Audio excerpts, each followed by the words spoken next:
Hello and welcome. Today we'll discuss my self directed learning resulting in student impact.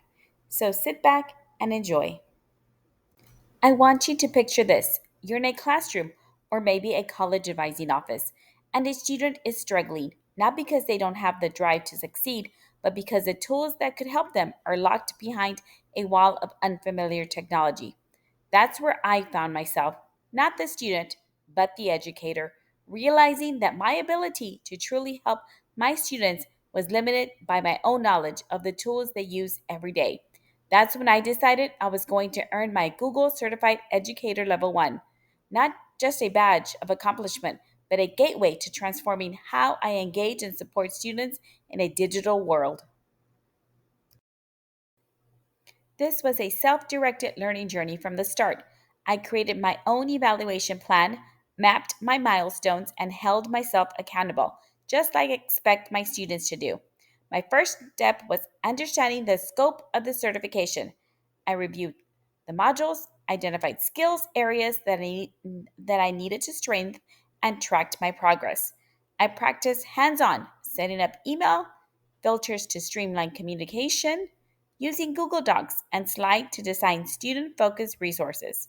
Scheduling: I hosted meetings in Google Meet for virtual advising. I created forms to collect feedback from students, even designing a mock Google Classroom, posting assignments and deadlines, and using rubrics for feedback. I treated every practice activity as if it were for real students because I knew soon enough it would be. It wasn't just about memorizing features, it was about building confidence, the kind that lets you walk into a meeting, a classroom, or a one to one advising session and know exactly which tool you'll make the experience smoother and more engaging.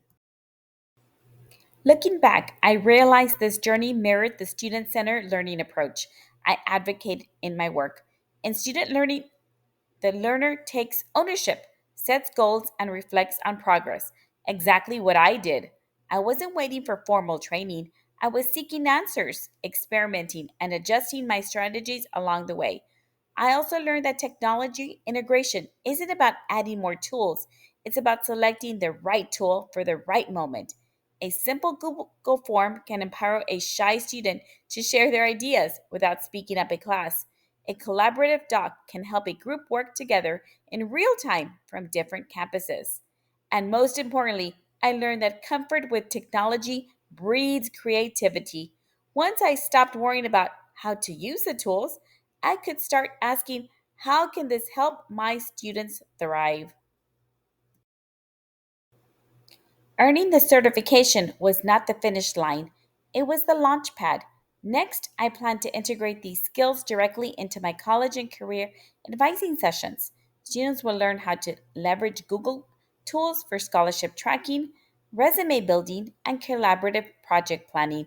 For colleagues, I want to offer short, targeted workshops demonstrating how even small changes like using shared calendars or classroom templates can save time and reduce stress. Long term, my goal is to advance into a leadership role in student services and higher education, where I can model and advocate for technology rich, student centered environments. This experience reminded me that as educators, we can't expect students to embrace tools and strategies that we haven't mastered ourselves. Student direct learning doesn't just change what we know, it changes what we can do and how we can serve. The Google Certified Educator Level 1 badge is now on my profile, but more importantly, the skills are in my hands, and soon they'll be in the hands of the students and colleagues that I support.